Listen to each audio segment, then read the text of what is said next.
paix et souveraineté à vous, sentinelles de la vérité.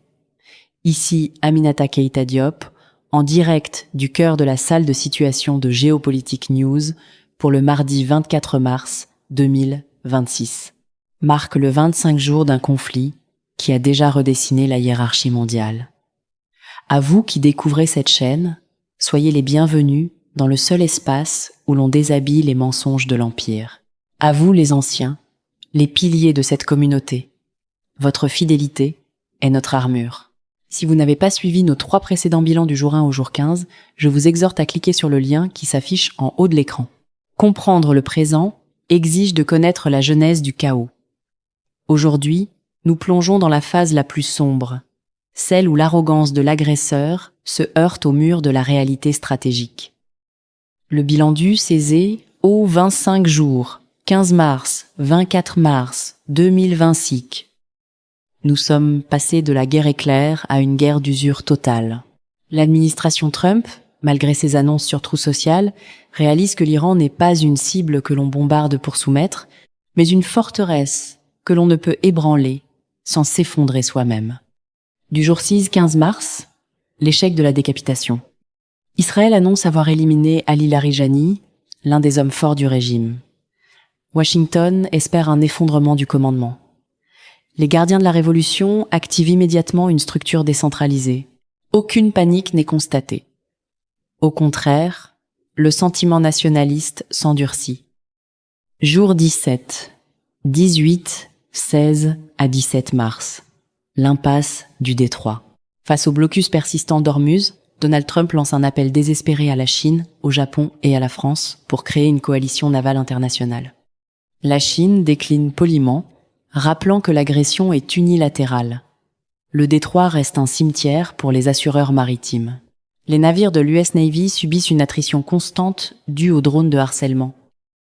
Jour 19, 20, 18 à 19 mars, le dôme se fissure. Téhéran lance l'opération Promesse Honnête 4. Ce n'est plus une simple riposte, c'est une saturation systématique. Les stocks de missiles intercepteurs du système Iron Dome et Patriot tombent à des niveaux critiques. Des sites stratégiques près de Haïfa et Tel Aviv sont touchés par des missiles de croisière à basse altitude.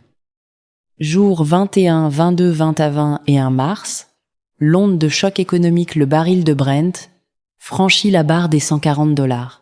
Les bourses mondiales enregistrent leur plus forte contraction depuis 2008.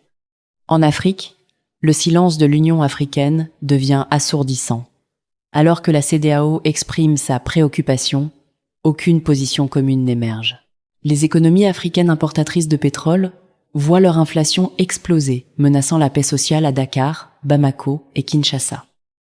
Jours 23, 24, 22 à 23 mars, l'ultimatum de 48 heures Washington pose un ultimatum, rouvrez Hormuz ou nous passons à l'étape supérieure.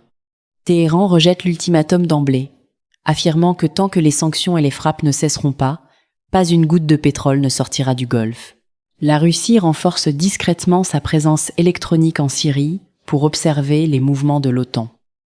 Jour 25-24 mars 2026, l'heure du choix impossible.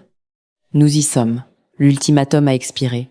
Donald Trump hésite désormais entre 3 scénarios. Une invasion terrestre, suicidaire, une frappe nucléaire tactique, cataclysmique, ou une négociation de sortie de crise sous médiation sino-russe. L'Empire est nu. Il pensait détruire l'Iran en 12 jours. Nous en sommes à 25. Et c'est l'économie occidentale qui est en soins intensifs. L'Iran résiste non pas seulement avec des missiles, mais avec une résilience que Washington n'avait pas prévue dans ses algorithmes. Restez connectés sur Géopolitique News.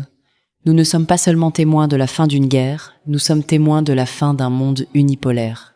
N'oubliez pas de liker, de partager cette analyse décolonisée. La vérité est notre seule arme. À très bientôt.